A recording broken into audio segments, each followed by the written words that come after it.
La Peugeot 308 a toujours été l'une de vos berlines compactes préférées. Aujourd'hui, voici l'heure du renouvellement. Le constructeur sochalien nous dévoile sa troisième génération.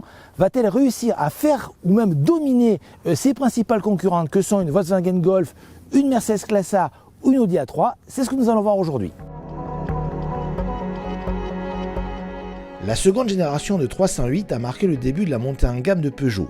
Un changement de stratégie qui a été couronné de succès puisque la compacte au lion est un carton commercial depuis ses débuts en 2013. Elle devance donc régulièrement la plupart de ses rivales que sont par exemple les Volkswagen Golf ou même certaines rivales premium comme les Mercedes Classe A ou BMW Série 1.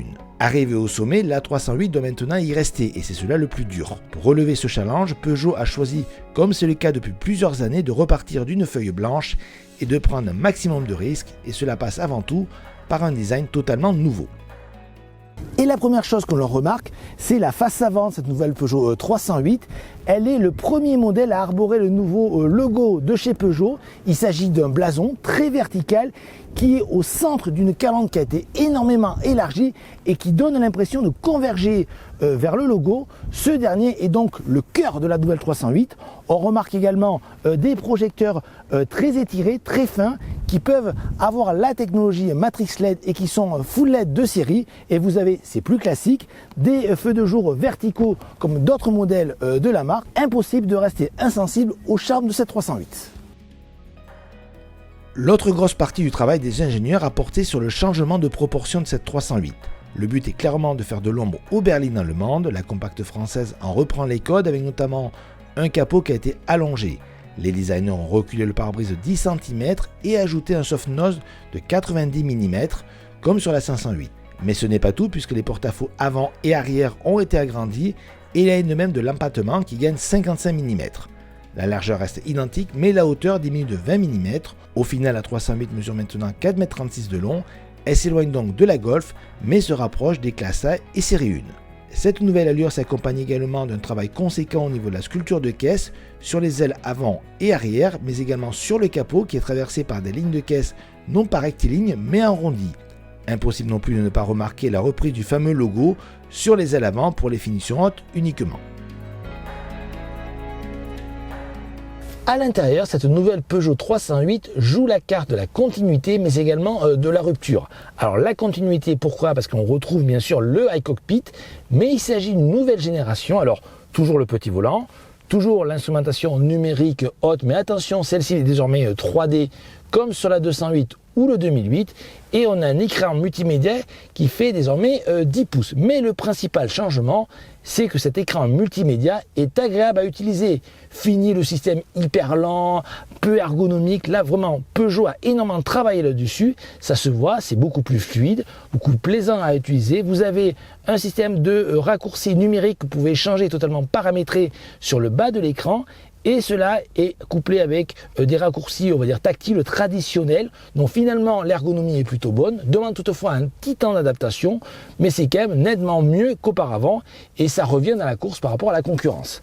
On notera également que la console centrale a été également étudiée pour fournir de nombreux rangements aux passagers. Là également, c'est une bonne chose. Concernant le dessin de la planche de bord, celle-ci est beaucoup plus massive et horizontale que précédemment. Elle est légèrement tournée vers le conducteur. La qualité des matériaux est vraiment dans la bonne moyenne de la catégorie avec des plastiques moussés. Vous avez par exemple de l'aluminium brossé sur notre modèle d'essai. Dommage qu'il y ait quelques plastiques durs, notamment au niveau de la console centrale. Statu quo pour les aspects pratiques avec un volume de chargement de 412 litres contre 420 litres auparavant. Les versions hybrides rechargeables devront se contenter, elles, de 361 litres.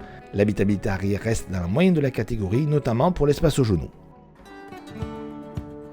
Sous le capot, il y aura deux moteurs essence, PureTech 110 et 130, un diesel, le Blue Agis 130 chevaux, mais également deux motorisations hybrides rechargeables de 180 et 225 chevaux, une première sur la 308, arrivera plus tard une version micro-hybridée.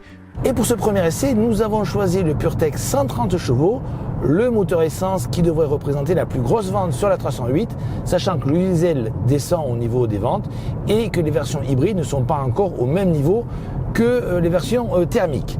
Donc ce PureTech 130 chevaux est un moteur bien connu puisqu'il équipe de nombreux modèles du groupe Stellantis. Pour rappel, il s'agit d'un 3 cylindres turbocompressé qui développe donc 130 chevaux et aux environs de 230 Nm. Un moteur qui a les avantages et les défauts de ce type d'architecture. Alors les avantages, un moteur assez punchy dans les bas régimes, donc ça c'est plutôt plaisant, d'autant plus que la 308 est une voiture plutôt légère, aux environs de 1290 kg, donc ça c'est vraiment plutôt positif. Vous avez également une sonorité qui est assez atypique, alors on aime ou on n'aime pas, et refaire de la médaille, la consommation, ce type de moteur ça consomme même quand on essaie de rouler plutôt doucement, comptez aux environs sur notre essai de 7 litres 5, 8 litres, et pourtant on n'a pas roulé très vite, donc c'est vraiment pas super sympa. Concernant aujourd'hui son association, il est couplé à la boîte automatique à 8 rapports, un mariage plutôt séduisant, même si la boîte de vitesse a tendance parfois un petit peu chercher quel rapport enclencher, mais globalement le mariage entre les deux est plutôt intéressant. Mais le domaine dans lequel on attendait le plus cette Peugeot 308 et son comportement, allait-elle faire aussi bien que l'actuelle? Réponse. Et la réponse est oui, la Peugeot 308 reste toujours aussi agréable à conduire. Peugeot a réussi son pari. Alors on était un petit peu, on va dire, dans une vraie attente, puisqu'on avait déjà conduit des modèles de pré-série et on les avait trouvés moins aboutis que la précédente génération. Là, sur les modèles définitifs, ce n'est pas le cas. On a affaire vraiment, on retrouve la vraie 308, à savoir une berline très dynamique avec une direction précise, bien consistante. Alors il y a une amélioration au niveau du confort, que ce soit de l'insonorisation, mais également des bruits de roulement, mais également du confort d'amortissement. Là aussi, Peugeot a amélioré sa copie. Il était difficile de faire aussi bien que la précédente génération de 308. Peugeot a réussi ce challenge avec une berline compacte plaisante à conduire, dynamique et avec un confort qui s'améliore. La copie donc réussie. C'est bien connu, il est difficile de devenir premier et encore plus de le rester. Voici donc le challenge, la toute nouvelle Peugeot 308 qui dispose pour cela de sacrés arguments comme par exemple une esthétique racée, une présentation intérieure moderne et technologique, des moteurs actuels et des qualités dynamiques inchangées. Donc le bilan est plutôt même très positif. Les tarifs sont compris entre 25 000 et 45 000 euros. Reste à savoir maintenant si la dernière année du Lyon saura faire de l'ombre aux rivales, par exemple une Mercedes Classe A, une Volkswagen Golf. Et finalement, le seul grief sera peut-être son look, trop clivant pour certains.